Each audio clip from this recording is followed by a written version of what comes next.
I don't know many gentlemen and I don't know many gangsters, so you'll have to ask someone else that question. It's great to talk to you. I'm such a fan. Congratulations on this project. You always choose interesting roles. This is no different. For you, when you got the script, did you read the whole thing, or did they even send you the whole script They for it? don't send you the whole thing. It's a big old leap of faith. They'll give you a vague arc of what your characters, where they go. But actually, in this case, they weren't sure. I think they definitely needed a matriarch to centre the piece, to centre the world of the sons, given that their father had just died, so the question of the estate came up for grabs. So no, there was very little to go on, and it was a bit of a leap of faith. But Guy Ritchie, all that crowd, was a big sell.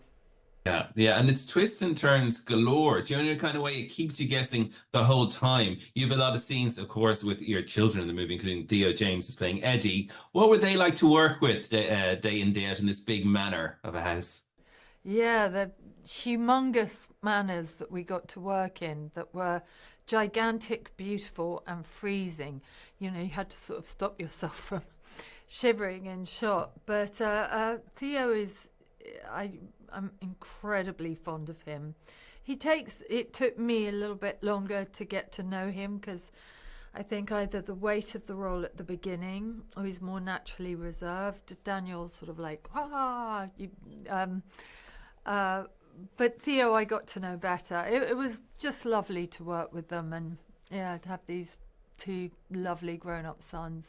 Do you like a good gangster movie or TV show normally to watch as a viewer? Do you know what I mean? Would that be a show? I know what you mean. I get what you're saying. When it's yes, I do, is the short answer. Any really good gangster stories, they're so extraordinary. I mean, it's not a world I'd want to be involved in because I don't think it usually ends very happily, but as long as it's within a drama setting, yes. Yeah, yeah. And Ray Winston is just on him, and he said it's true in his life that sometimes with some gentlemen, there's not actually that much of a gap between a gentleman and a gangster. Would you agree with that as a concept? Like, I don't know many gentlemen and I don't know many gangsters, so you'll have to ask someone else that question. But I would say with any, aren't we all the same, really, wherever we come from? Well, aren't we? Ballpark? yeah. Yeah, and with your character, obviously you mentioned she's the matriarch in the whole piece and the family. So how did you approach her? Because she comes across as kind of nonchalant a lot at the start, but then you realize she is a bit of a worrier in the background, isn't she? As in, she does care about her kids. Oh, she cares desperately about them. I don't think. I know what you mean, the nonchalant. I think that's the class thing of it doesn't look like she's invested, but she's absolutely invested in the well-being of her sons. I think she knows more, and I think but she was quite a hard character to get hold of because there wasn't a lot to go on, and it took me a few episodes to get into my stride. Yeah. And are you enjoying doing Netflix projects? Because I've seen a bit of One Day as well. It's in the chunk about that. And that's another amazing show. Are you enjoying these? Because TV is so important now, as in it's kind of taken over. It's as big as cinema. So are you enjoying doing these different TV series?